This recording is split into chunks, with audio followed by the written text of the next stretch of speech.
What's happening, model makers? It is a lovely, albeit blustery and rainy afternoon on September the 4th out here at Rube Goldberg Enterprises. But I am not allowing that to dampen my spirits in the slightest, because I am finally doing the second part of my two-part build review of the Tamiya 1/24th scale Porsche 934 RSR Turbo that I started back in March.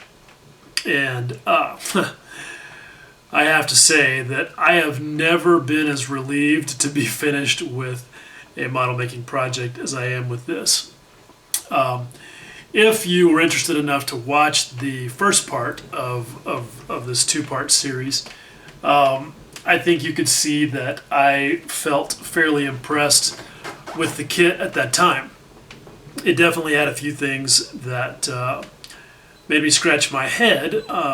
Lack of instrument panel detail, the way that the headlight surrounds were molded in single piece with the lens, and a couple of other small things, but I felt overall fairly impressed. Oh my, what a difference a couple of months and a bunch of building and masking and painting can make, in your opinion, of a kit. I have a lot of words to say about this thing here in this conclusion, and not all of them are going to be very nice. I will try and refrain from profanity, but that's going to be difficult, and you'll see why. Nonetheless, I did finish. I am happy enough with the result that I think I'll be able to sleep at night. So without any further jabber-jawing on my part, let's take a look at what I actually managed to accomplish.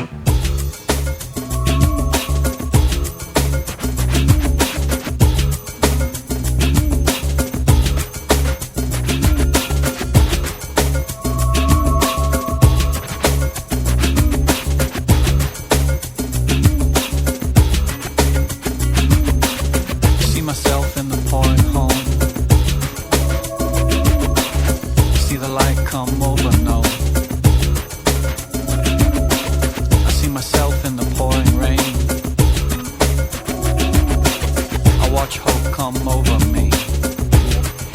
Here we are now, going to the side. I pick up my friends and we start to ride. Ride all night, yeah, we ride all day. Some may come love, some may stay.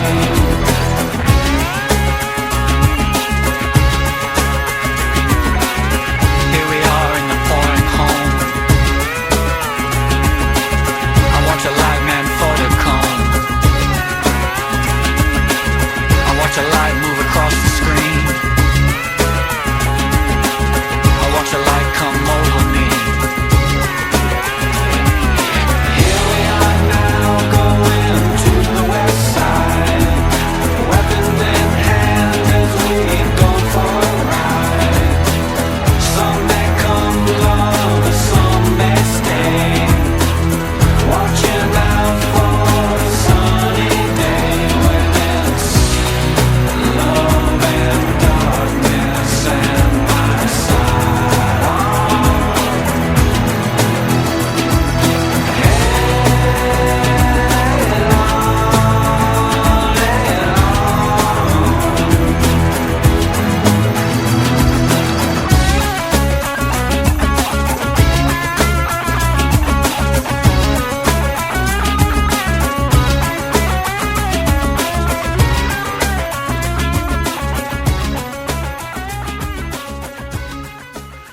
Okay, so there you go, some pictures. And now let's get into some chatter about the project itself and the kit.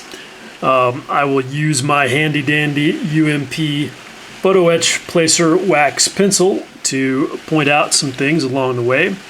It is raining cats and dogs outside, and you can probably hear that, but hopefully it won't be too much of an issue, because I want to get this done. So first of all, let me talk about what all what all is here, and then I'll talk about the experience and some thoughts on the kit itself after that. So, I think as I mentioned in the original video, I added some nice little valve stems from Top Studio. Maybe I can zoom in a little bit more where you can get an even better look at those. They look really good. They're one of my favorite things, and I just painted the caps to represent some red anodized valve stem caps, which I thought was pretty neat. Very cool little product.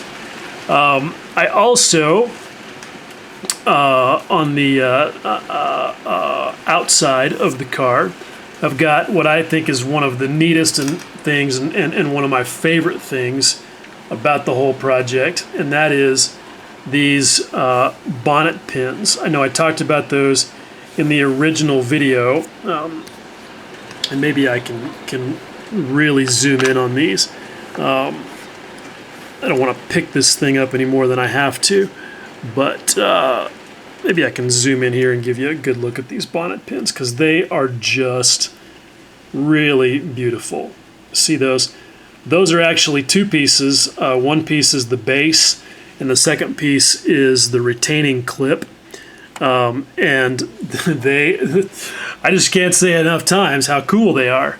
I got them from Hero Boy, and I think they're made by Top Studio. I forget, but you can find all that stuff on heroboy.com. That's HIROBOY.com. And they're in the UK, and they really are the headquarters for cool stuff to add to your car models. And that's also where I got all of these little rivets. And again, I'll just have to let you, we'll do a manual zoom in here so that you can see those. I'm not sure if you'll be able to pick it up on camera, but hopefully you can see there. That's actually supposed to represent a dome head screw with a socket in the top of it.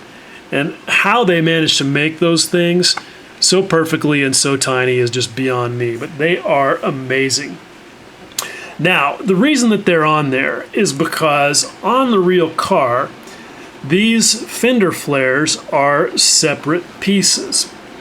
And this is one beef I have with Tamiya on this kit, that they did not give you these fender flares as separate parts, because there is in fact not only supposed to be a joint line there, but it should have the real car has a black rubber gasket between the flare and the body itself that definitely shows on a red car like this. And I suppose I really should have figured out a way to scribe a joint line around that, but I just couldn't come up with a way to do it that I felt was going to be effective. So it's a little bit weird looking because they appear to be all one piece, and they actually are, of course, with the in the molded car. But yet you've got all these rivets all the way around here. But I still feel like it was a detail worth adding. The level of realism that I think that those rivets create to me is really worth doing. But it was hard. I got my spacing a little bit too tight, so I have 10 rivets on each fender. There really should only be 7 or 8, but it was one of those deals where once I was in, I was in. And by the time I drilled the original holes and chased them a couple of times to clean out all the paint and clear coat that built up in them, in order to actually be able to install the rivets after all of the paint and clear work was done, that's about 120 holes I had to drill, and I sacrificed pretty close to a dozen drill bits in that effort. So it was not cheap either in terms of equipment or energy, but definitely I feel like it was worth doing. Would I ever do it again? Not only no, but hell no. Now, another thing that you can see from the outside that I added, it's a little bit hard to see from that angle, but with the exhaust pipe. You might be wondering why there are 2 exhaust pipes on this car. The small one is the wastegate pipe, and I replaced the plastic one from the kit with a little piece of brass tubing to get that nice realistic wall thickness. I also drilled out the inside of the main exhaust using my Proxon and a little grinding burr to give that a more realistic wall thickness. And that was definitely work that was worth doing.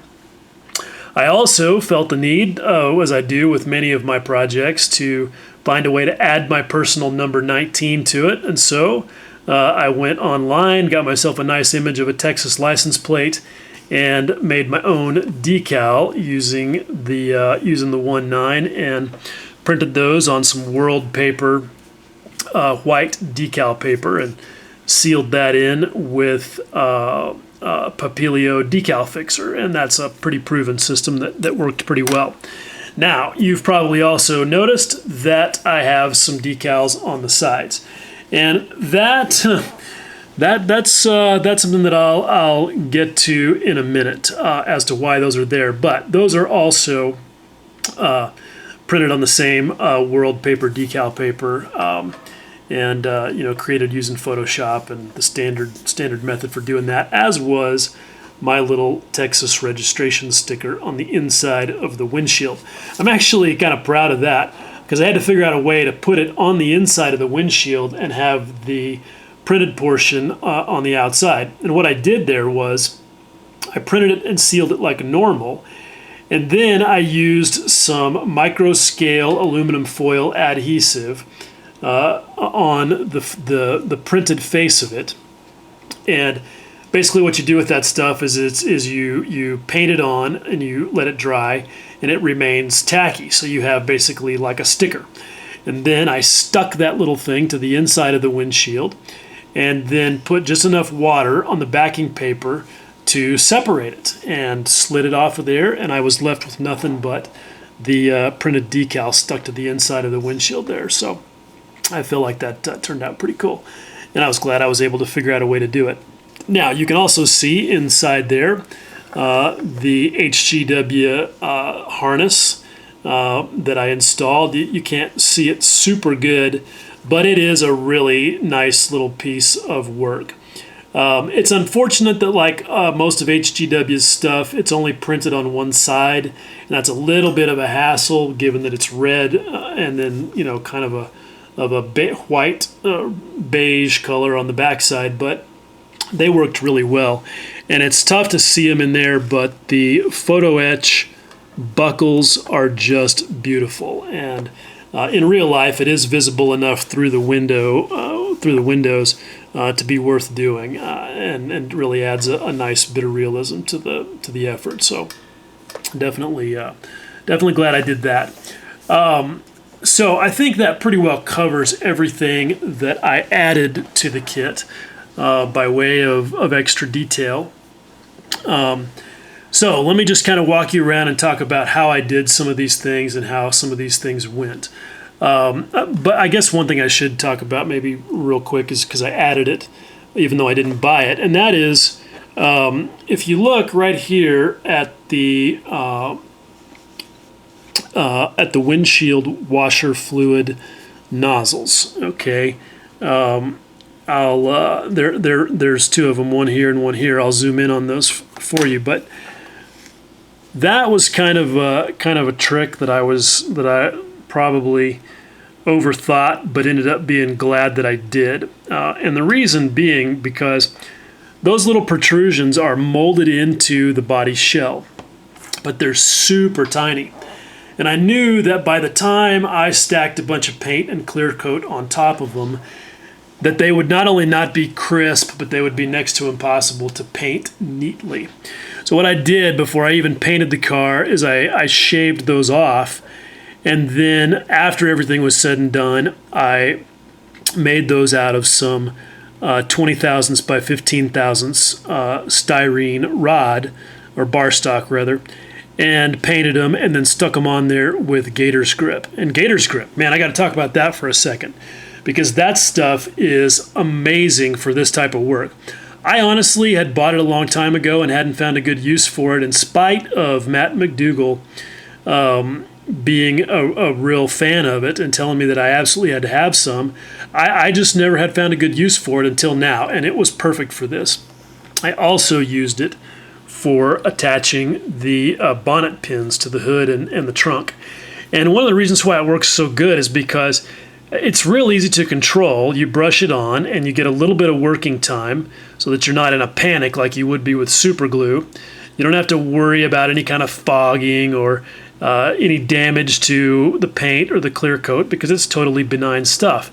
And if you happen to get a little too much on there, you can then take a tiny paintbrush that's dipped in water and clean up any excess pretty easily. So, man, for this type of thing, I don't expect it to be super strong, but then again, I don't plan on playing with this car model anyway. So I think those parts will stay on there just fine, and I can't imagine a more effective and clean way to get that job done. So definitely, if you're doing any of this kind of work, consider getting yourself some Gator's Grip glue. It's a PVA, by the way.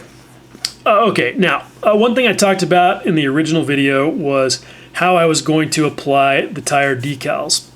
I had never done that before. I followed the instructions that Tamiya gave pretty much to the letter, and it actually went pretty well.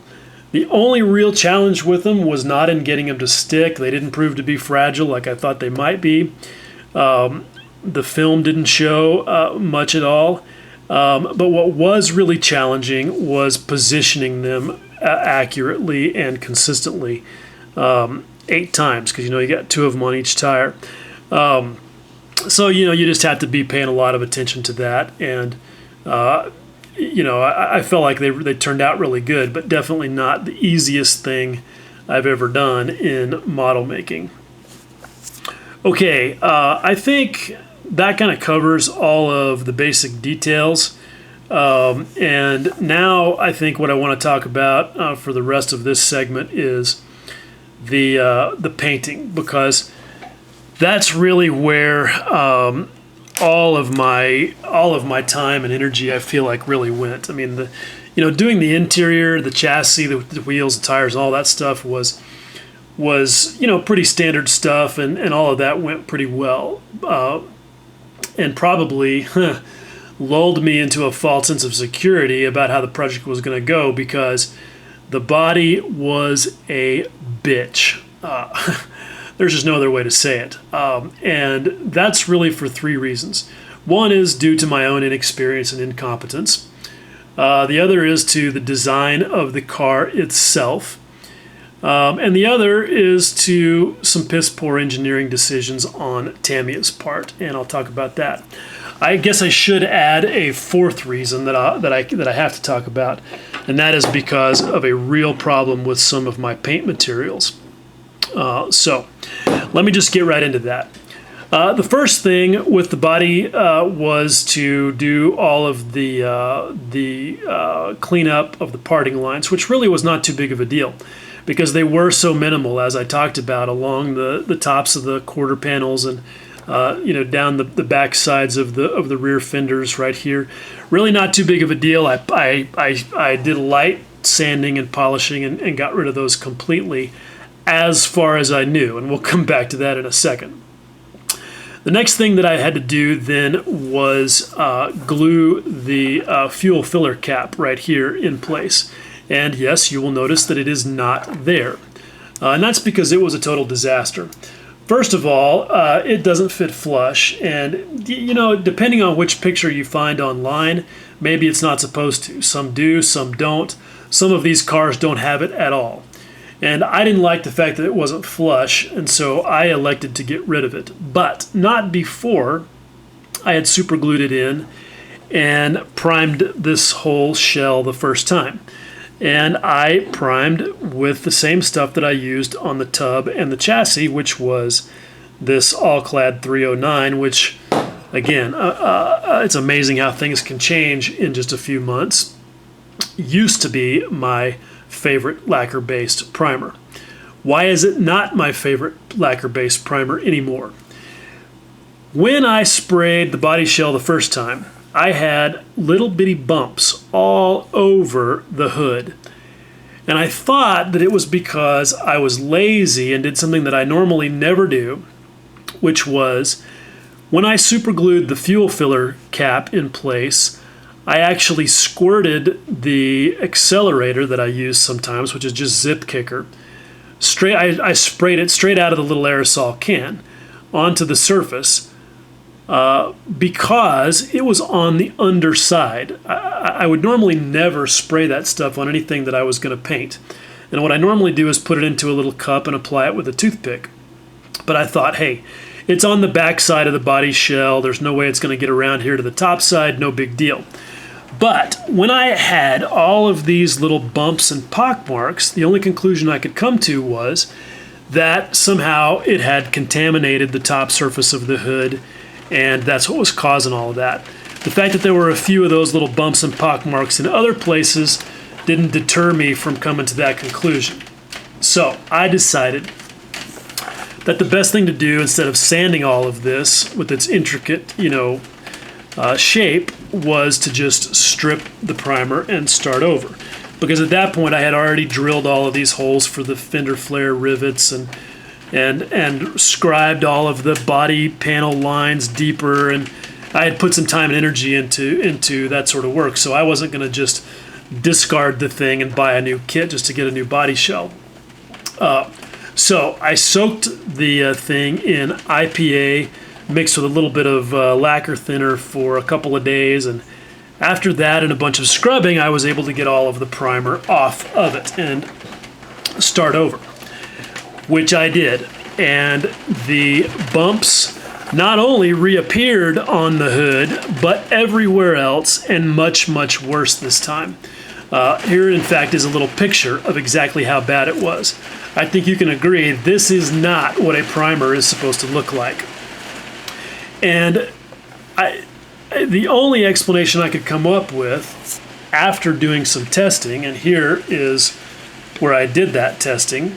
This is a bit of spare plastic, and you can see that I sprayed in different weights directly onto the plastic, which was cleaned with IPA beforehand. And you can see with the reflection that it's not uniformly smooth. And the best approximation for what the hood and the rest of the Porsche looked like is that right there. I mean, that's ridiculous. And this was not an issue of dusting, which you get when you either spray from too far away or you have an enclosed area that traps paint particles in a vortex, and you get that sort of an effect right there, where it's just real fuzzy looking. And I talked about that with regard to painting the inside of the body tub on the first video segment. That's not what was happening here, because that's all wide open right there. I don't know why those little bumps are there. It can only be, it's got to be something to do with the microfiller that's in this all-clad 309. But after performing this test and having the same issue happen twice on the body shell, the only thing that I can conclude is that there's something wrong with this bottle of all-clad. Why it didn't do it the first time I sprayed it when I use it in the body shell is beyond me. I don't know, and the thing is, it doesn't matter, because not only am I not ever going to use that bottle of primer again, but the truth is I'm probably not going to buy any all-clad 309 microfiller primer ever again, because now I've lost trust in it. I hate to say that, but the bottom line is I can't deal with a product that's going to work most of the time, especially when it should be as bulletproof as primer should be. And the amount of work that it was for me to first to strip the primer the first time, and then the second time to just tackle it with brute force and sand it all down was ridiculous.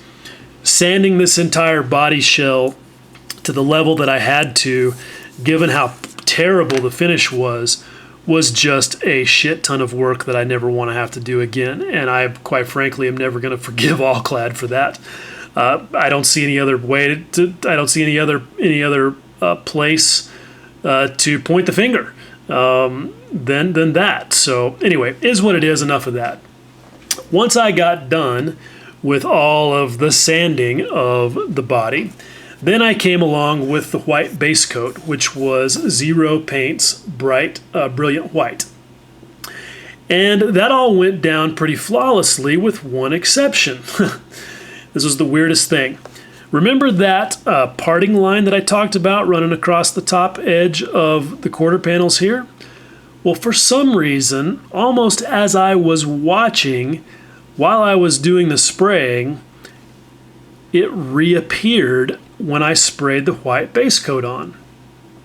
And it was the most bizarre thing because it didn't reappear as a little ridge sticking up the way that it originally was from the parting line witness, but almost like a seam, as if I had glued the outside of the fender to the rest of the body and not done a good job of filling the gap, which obviously was not the case.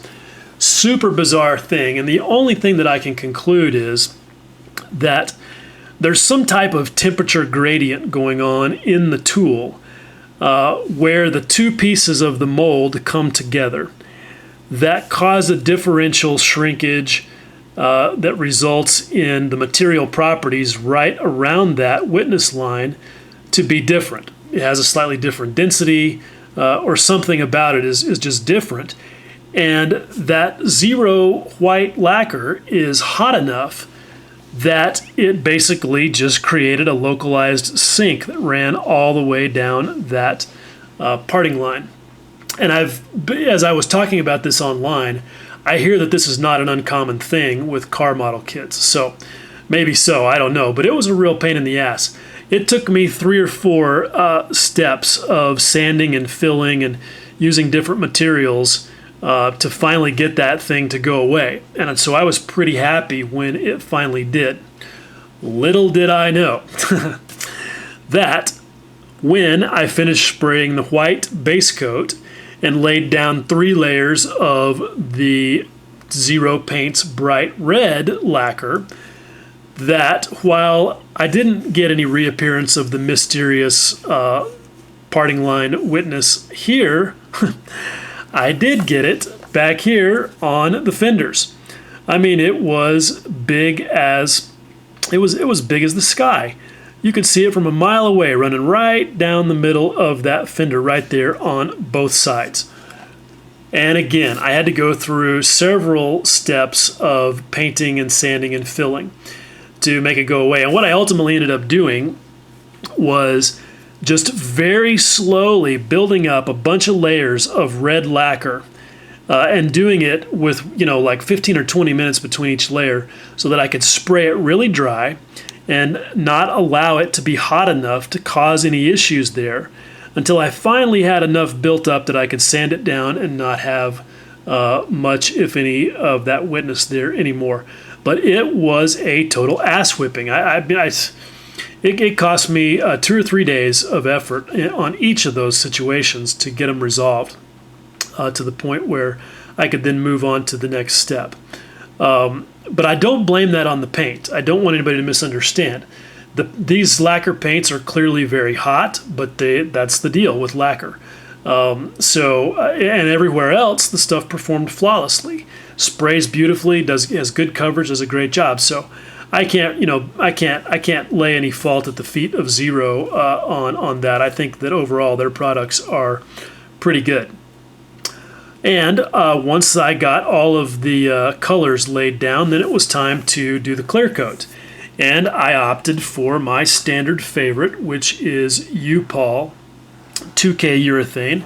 If you don't know what 2K means, that basically means it's just a 2-part material. It's got a resin and a hardener component that you mix together in a 4-to-1 ratio, and it basically is the same stuff that's used on full-scale cars. And it produces a really hard, bulletproof, clear layer that can be, if you're lucky and you don't get any orange peel, you get a real wet, glossy finish right out of the spray gun. But that's just about impossible to achieve. And so when you have to go to the next step of polishing, you can do that and get a really good result, as I think you can see here. It's good stuff. I love it. The only thing that I don't like about it is that it ends up being a little bit thick. And you can see that in places like here on the hood where you've got a couple of these molded in hatch cover type things for whatever they are, where I've lost a lot of the detail on that and a lot of that crispness. But that's a sacrifice that I felt like I just had to make. I wish Tamiya had molded those as separate parts, but hey, it is what it is. So once I had the clear coat done, then it was time to move on to the polishing, and that was another shit ton of work, but definitely worth the effort and energy that I put into doing it. My method for doing that, and nobody should take this as gospel because I feel like I'm pretty much a beginner at it and still learning, but I have definitely learned a lot about what not to do. Is this. I really believe that the secret to getting a good polish is in the sanding. And what I have found is that even though there's lots of great sanding sticks and sponges and different materials out there, that what really works the best for flattening the texture when you've got orange peel is just good old sandpaper that's been folded over a couple of times and run wet. And I've also learned that you cannot skip steps and you shouldn't start too aggressive. It's real tempting when you've got orange peel and you want to just knock it down to start with something like 600 grit, because when you're sanding it, it looks really nice and smooth and you feel like you're doing a great job. But it's not until you get into the later steps of actually polishing that you find you've got scratches in there that didn't get removed, and you have to back up and do it again. And I did a lot of that, which is really frustrating. So I feel like if I were going to make a recommendation or say, here's my method now, that what I would say is that I'm starting at 1,000 grit wet and sanding until I have a uniform flat finish where I can't see any more divots or evidence of orange peel or scratches or anything like that, and then move from the 1,000 grit to 1,500 and then 2,000 and then 3,000 all sanded wet. Now there are guys who do it in fewer steps, and that's awesome. They are way more talented than I am, but that's where I'm at right now with my process. And it works. If you get in here with the magnifier, you can see that there are definitely flaws in it. But at the level that anybody is ever going to see this thing, it does look pretty damn tight, and I'm pretty proud of it. When I pull the lamp down here and get where you can get a reflection, you can see like there on the roof what I'm talking about. There's a little bit of waviness there in the hood and in other places, but look, this is just difficult to work around when you've got an indentation like that and you've got these other little details like that, those hatch covers that are molded in, and it's tough. I spent a lot of time sanding and polishing just simply because of sort of the difficulty of the logistics of getting to each part of the body. And where it was really tough was underneath the whale tail right here, because no matter how hard you try in a situation like that, with lacquers especially, it is possible to get some dusting under there, and sanding that out was a bit of a trick. But I can show you, if you'll bear with me, one of the tricks that I use. I think you guys have probably seen me talk about my Abralon pads. They are something that I picked up from watching Dave Thibodeau videos, and that guy is a master car modeler. And he turned me on to these Abralon sanding pads. You can see that they've got this fuzzy stuff on one side and then the sanding material on the other side. And they come in round pads that are 6 inches in diameter. And I bought a set of 10 of them. It was about $30, which is a little bit expensive, but they last a long time and the versatility is really good. I made a little sanding foot, if I can find it in here in my stash. Oh, here it is. I just made myself this little foot with a piece of Velcro on the back of it, the bottom of it, that I can attach these pads to. And this is really good for, irregular surfaces, but I don't use it until after I've used paper, because this, being squishy, does not do a good job of flattening orange peel. This is for after you get to the next step of your sanding. So anyway, super good tool. And what I was able to do was cut a strip of it, which I've got right here, which is nice and soft and flexible. And you can see there's still red paint on there, because what I basically did was I used it like floss. And I was able to just take and put it in there, and you can see a little better. Put it in there and run it back and forth to clean out some of that dusting that I had, and that worked really well. So, sometimes with sanding, you just have to get inventive to figure out ways to get into all the nooks and crannies. But anyway, enough of that. Let's talk about the polishing. I had been using Novus and having pretty good results with it. And what I would do is I would start with the number 3 heavy scratch remover and then move to the number 2 fine scratch remover. And that all worked pretty good. But the truth is, it was super messy. Especially because I use my Proxon Micromote. And so, that little thing flings polish everywhere. And it can turn into a real workbench disaster. And I remembered that back in the day when I knew some model makers in an industrial model making shop, that they used polishing rouges that come on a stick. And so I went on a search for some, and I picked up these materials right here, which are really cool. These are Dialux polishing rouges, and they make a bunch of different colors that all represent different grits and purposes according to the type of metal that you're going to polish, because these are jeweler's rouges, but they can be used on plastic, and the urethane clear coat on a car model shell is basically plastic. So what you do is you start with the red and then go to the blue and then go to the white. And it's nice because you just run your polishing wheel on top of it. I can kind of show you what it looks like here. It's basically just a brick. And you just run your polishing wheel on top of it and get a bunch of it caked up on there like this, and then just go to town. And not only is it very effective at polishing, but it makes much less mess than a liquid polish. This stuff being kind of gummy, you have to clean it off. But you just used like some IPA or some Windex or something like that, and it'll wipe right off. So it's a pretty straightforward process, and that's how I ended up doing most of the polishing on this body shell. And I was pretty happy with the way that it came out. But once I got to the end of all of that work, that's when all the real horror started. As I mentioned in the first video, there was going to be a big challenge with masking and painting the headlights, because of the fact that that bezel has to be the same color as the rest of the body shell. And it was, in fact, very difficult to mask. I did it with some of Tamiya's vinyl tape.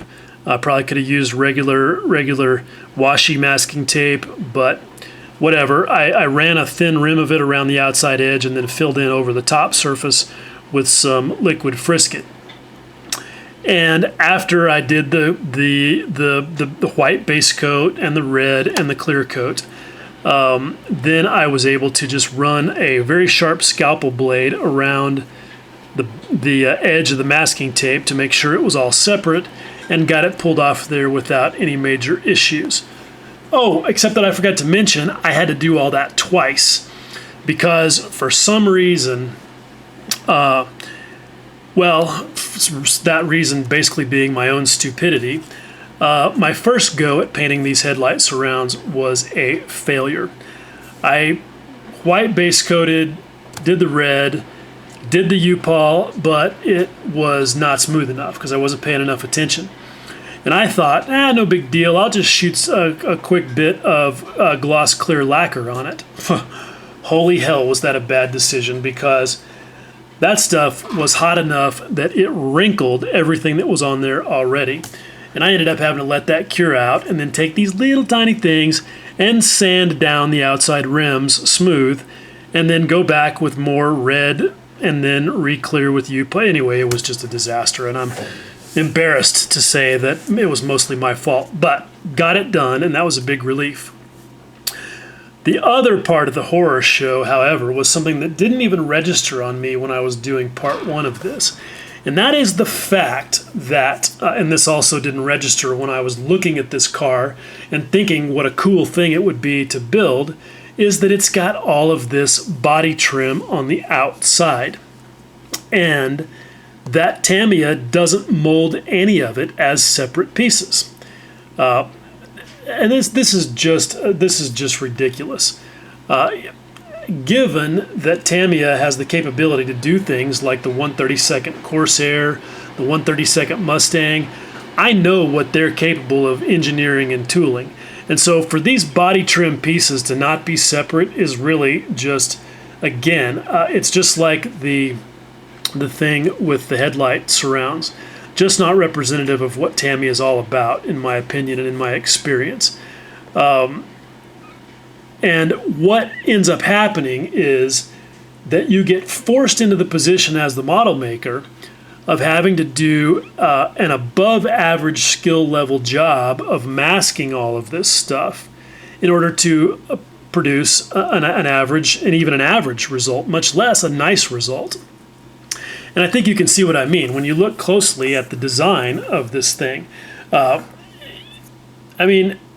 Just imagine how you're going to mask off this curved section right here, especially given that right here, where it wraps around this portion of the fender, that edge that you've got there is barely a millimeter tall. It was not easy. And I ended up using every trick in the masking textbook that I could think of to get it done. And if you zoom in there, no, it's not 100% perfect. But again, at the level, at the distance that's mostly going to be seen at, it did come out pretty good, and I'm pretty proud of it. But it was a bunch of unnecessary work. Now, some people have said, well, but dude, this is an old kit. But no, it's not an old kit. At least we don't think so. This kit allegedly was produced in 2012.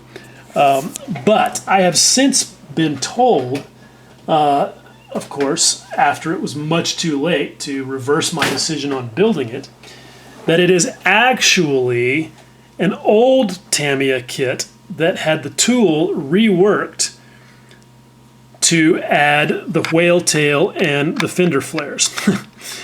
And when I heard that, I was even more angry about the whole thing, because, yeah, why didn't they make the fender flares separate if they were going to have to redo all that anyway?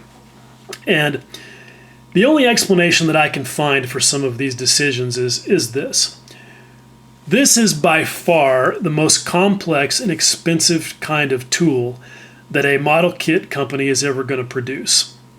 What you have to imagine here is that while most parts are easily produced in an open-shut tool, I mean, think about fuselage halves. That's just an open-shut tool, one side's core, one side's cavity, no big deal. Obviously, you can't do that with a car body because you're going to have undercuts. You've got the fenders, obviously. You've got the inside of the body shell where you've got, a concave surface. So obviously, you're going to have some action on the tool. And what you've got to imagine here is a mold that not only opens up and down this way, as you would expect it to, but that simultaneously opens in these two directions, side to side. That's why we have a parting line witness along here. And then also has sections that move front and back at the same time. And all this stuff has to happen as the mold is opening. And that's a tremendously complex engineering challenge for the tool designer and the tool and die shop to actually go and build. and it's super expensive. So if you told me that a company like Tamiya has to invest so much money in the mold just for the body shell that they can no longer then justify the cost of an additional tool just for all these little separate body trim pieces and bumper pieces, then I can at least accept that on an economic basis.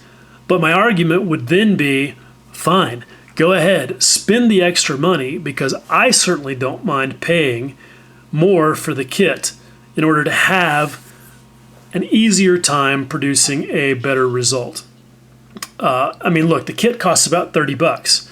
I wouldn't mind paying $60 for this kit if I knew that I wasn't going to have to deal with the pure hell that I went through of having to mask off all of these black areas. I mean, look, this masking off this black area right here on top of the bumper is so hard that even the guy who built the one for the cover of the kit box didn't do it.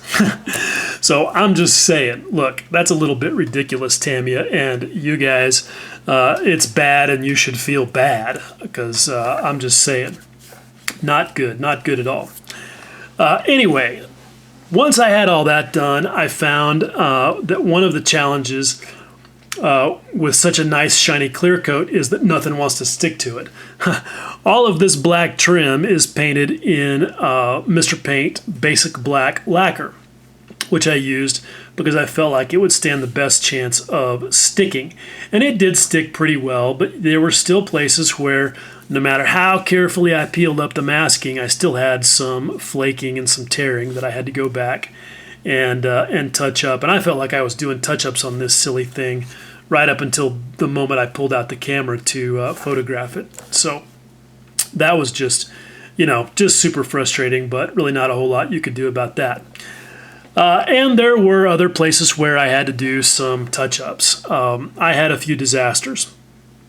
There was one point where I was polishing the roof, and I grabbed an edge with the buffing wheel and bounced the chuck of my Proxxon off the middle of the hood or the roof and left a big divot in the clear coat. So I had to re-clear, sand, and polish the entire roof. And that's not too bad. You can get away with that when all you're dealing with is a repair to the clear coat and you've got an entire section that you can redo uniformly. But if you get into a situation where you get clear into the color coat, you're screwed. Or you get into a situation where you can't polish the entire area. And how do I know this? Because the reason that these decals are on here is not because I originally intended for this car to look like it was all dressed up for a track day in Austin at the Circuit of the Americas. But they're there because on this side I had a huge problem that I ended up having to cover up, and there's no other way to say it. I was almost completely done. I had got the headlights in, rivets were in, all of this body trim was painted. I mean, I was definitely on the downhill slope. And I was doing my final wipe down and just kind of looking over everything and getting ready to actually mount the body or glue the window glass in so that I could mount the body. And I noticed a weird looking smudge right here. And I thought, oh, well, that's just some gunk. I need to scrub it off. And so I did what I had been doing with, little bits of overspray here and there and, other bits of crud that collects from just days and days of constant handling. I dipped a Q-tip into some Tamiya lacquer thinner and went to scrub off the smudge. Now, you may be freaking out right now and saying, what? Lacquer thinner? You can't do that. Well, yes, you can. Because number one, this urethane clear coat is so bulletproof that as long as the exposure is brief, it can stand it without any effect. I mean, urethane is a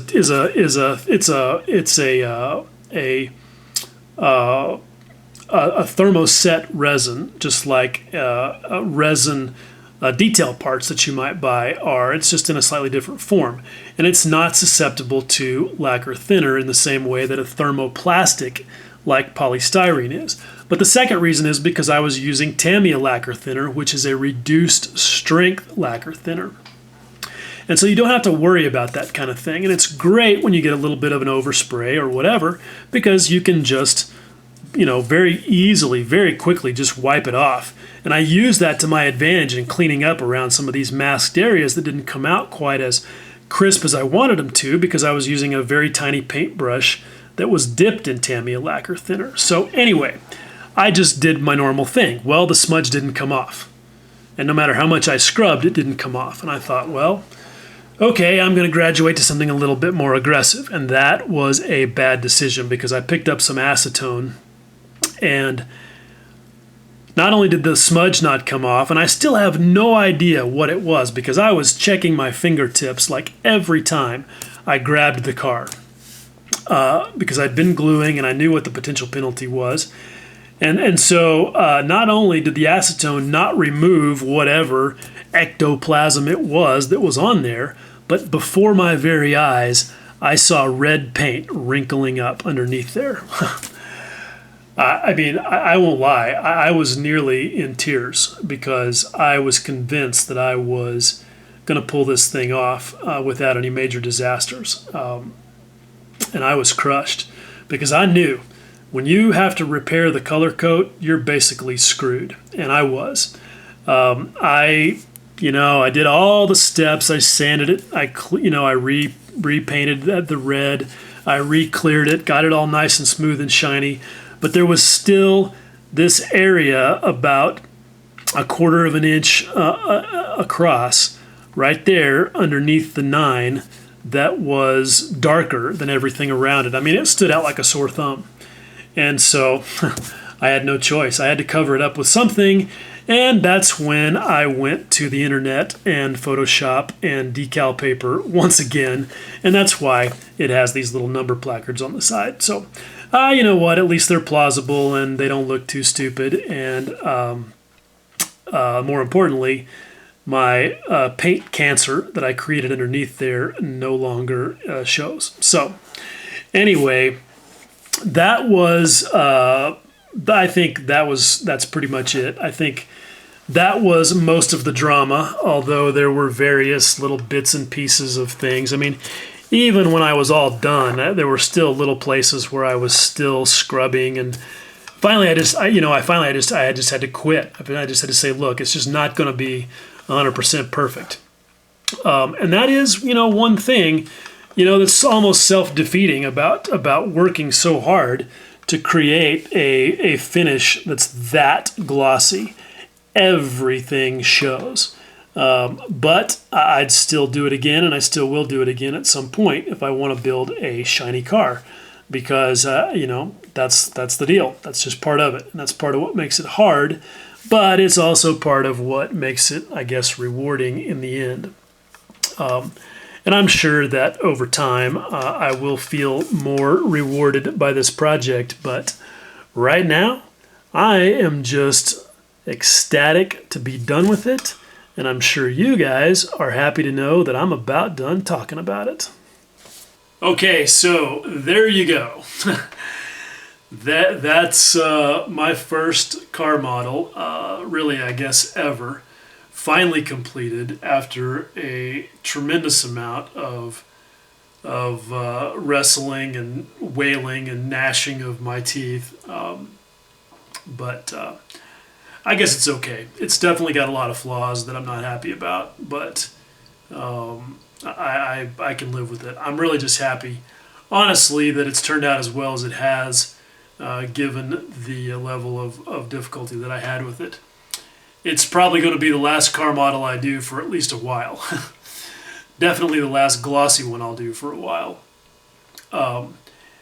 Because the truth is, it just wasn't a lot of fun. It was a lot of stress and a lot of work, and I just didn't enjoy myself with it the way that I do with a fully weathered military project. And so as much as I love car models and as much as I'm, sucked in by the siren song of all those little wonderful little surface details and a super glossy finish and all of the neat things about car models, I don't think I'm going to be a permanent convert to the genre anytime soon. And the next car model I do may be some sort of rusted old junkyard hunk as a result.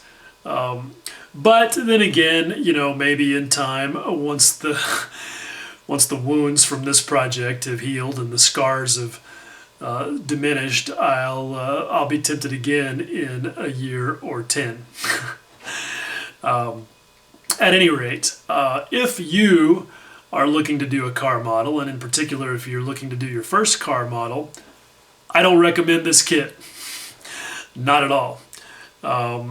This is an example of how a kit can be wonderfully produced, beautifully molded, and yet be an engineering fail. And, I hate to say it because I am such a big fan of everything Tamiya does, but this is very un-Tamiya-like. I just don't feel like this represents their brand very well at all. And if I do choose to do another car model kit, I have to say I'm going to think long and hard about whether or not it's another Tamiya kit. I will definitely be looking at the other offerings out there from guys like Aoshima and Fujimi to see if they've addressed any of the things that I ran into with this one in a better way. I'll also be picking a car a little more intelligently based on the design of the car itself.